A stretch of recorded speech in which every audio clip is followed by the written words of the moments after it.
એક વૃદ્ધ વ્યક્તિ દરરોજ બગીચામાં એક છોડને પાણી આપતો. એને આવું કરતા વર્ષો થઈ ગયા હતા.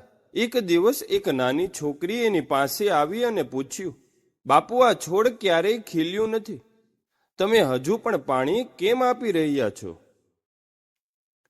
બાપુ હળવી સ્મિત સાથે બોલ્યા, મારું કામ પ્રેમ આપવાનું છે, પરિણામ આપવાનું નથી. કેટલાક મહિના પછી બાપુ એક અકસ્માતમાં ચાલ્યા ગયા.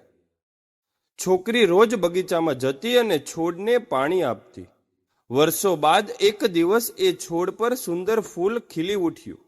છોકરી રડી પડી. એનું દિલ કહી રહ્યું હતું કે બાપુ એની આસપાસ જ છે. નીતિ: પ્રેમ અને ધીરજનું ફળ ક્યારે મળે એ નક્કી નથી, પણ એ ફળ જરૂર મળે છે.